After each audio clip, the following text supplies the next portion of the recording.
Stop paying your kids an allowance. Stop giving them money. Stop buying them things. Hello, you got Mr. Smith, point five of Mr. and Mrs. Smith, and I know you're probably thinking, why? I love them. I want to give them everything that I didn't have and some. And I get it. Trust me. I get it. And it all makes sense. But on this channel, we're all about educating, empowering, and teaching you things that have benefited us, but also benefit many people that are a part of our network. And we want to make you wealthy in terms of your mentality, because as it relates to building generational wealth, sometimes you have to do things differently. If you want a different result, you got to do something different. And the opposite of that is insanity. So we want to put you in a position to where you understand why and how to do certain things. So let's talk about it. Why do I say stop paying your kids an allowance?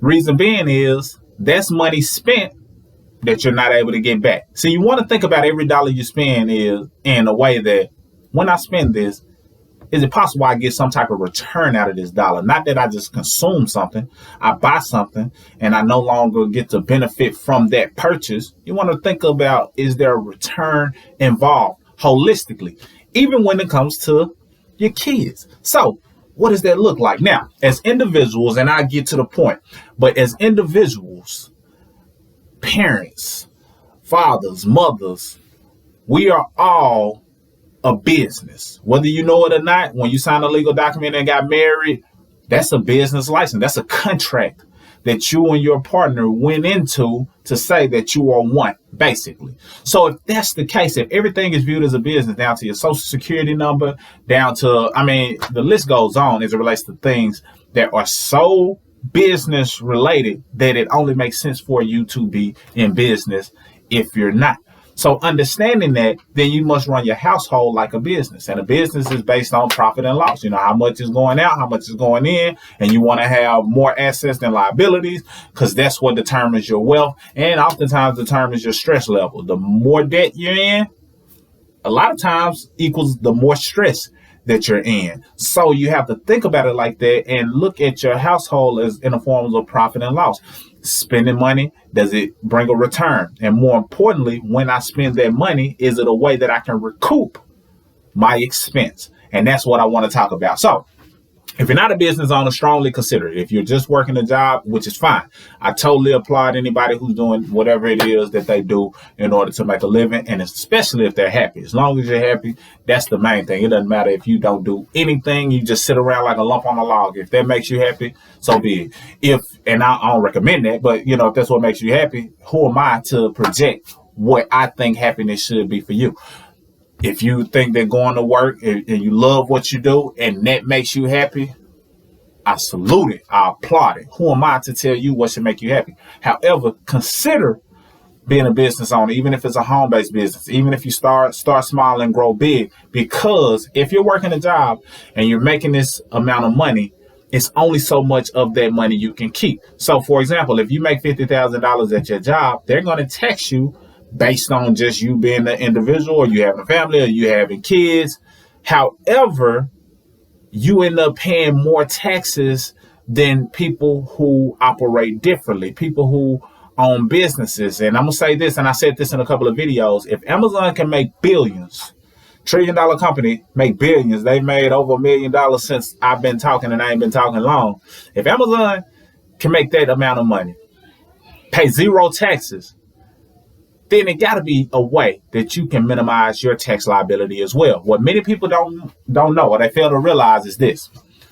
The biggest expense that you have is not your car note, not your rent, not your mortgage. It's taxes. If you look at everything you pay taxes on, down to when you go buy a piece of candy or groceries at the store, or the taxes you pay on your vehicle, taxes you pay on your home, and the taxes that come out of your paycheck, if you add all of those things up, taxes is your largest expense. However, we can't control the taxes that we pay when we're going to the grocery store, paying for gas, or anything along with that. However, you can control the taxes as it relates to your paycheck, your income, because a business on the side of your normal income offsets your overall income. What do I mean? Let's say that you work a job, you work full time, but you work a part-time business, 3 hours a day, or 15 hours a week, and the requirement is less than that, but 15 hours a week you work your business and you start making some income. Well, it's going to take some energy, some effort, and oftentimes some money in order for you to run that business. You need your cell phone, you need your internet, you need your space, like your office. You need to drive your vehicle, so that's mileage. You need to sometimes pay for assistance or pay for marketing. All of those things are expenses that you need in order to operate your business. You may have made some money, but these are things that you're already spending money on anyway.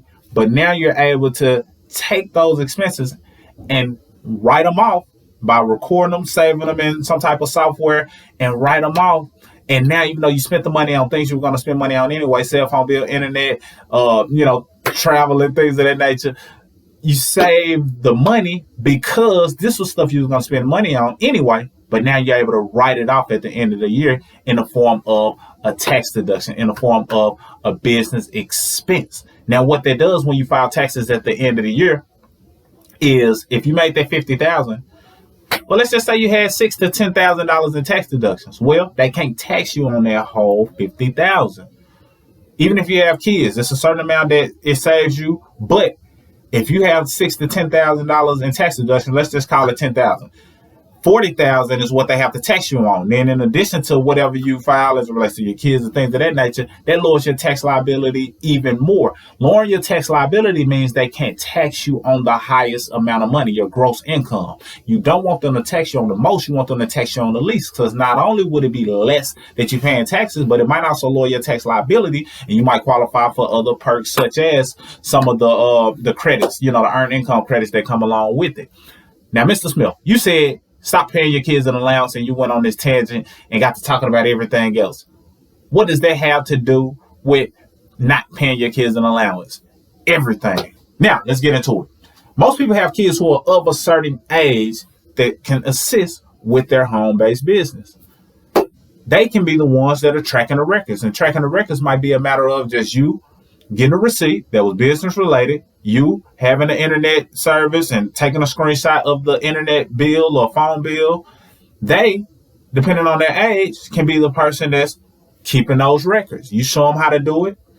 They understand how to do it. And now you're like, hey, instead of me just giving you money, this is your duty, this is your task. I want you to keep my records and do this, one time a day. So you might have 5 receipts per day, or do it per week. You might have 20 receipts for the week. And now they're screenshotting, taking pictures, logging it, saving it. And now the stuff that you were going to buy for them anyway, instead of paying them an allowance or giving them things willy-nilly, now you're able to pay them like an employee up to a certain amount. And we won't get into the details of the numbers, but you pay them up to a certain amount tax-free, meaning that since they're your child, you can pay them like an employee, not pay taxes on them. And it's money that you was going to spend on them anyway, but it comes off your taxes at the end of the year, meaning that throughout that year, you might have paid them $12,000 a year, $1,000 a month. Many people spend that on their children, if not more. Or you might have paid them $6,000 a year, $500 a month. Many people spend that on their kids.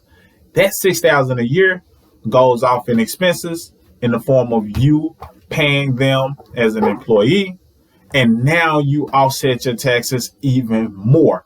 And keep in mind, everything that I'm talking about is money that you're spending anyway. So we have to think strategically. We have to think with a different mentality if we want to leave generational wealth. You see, the wealthy people understand that in this household, we got certain rules and regulations, which is why a lot of nationalities, for lack of better words, end up having family businesses and wanting to keep the business in the family, because they understand the levels in terms of building wealth and taking it to the next level in terms of the generation, and keeping more of their money in the process to reinvest it and build. And it all starts in your household. So if you're just giving away money to your child, paying for things for your child, but they're not assisting in growing the overall household, or you haven't taught them the power of, look, earn your money yourself as a little business owner who performs record keeping.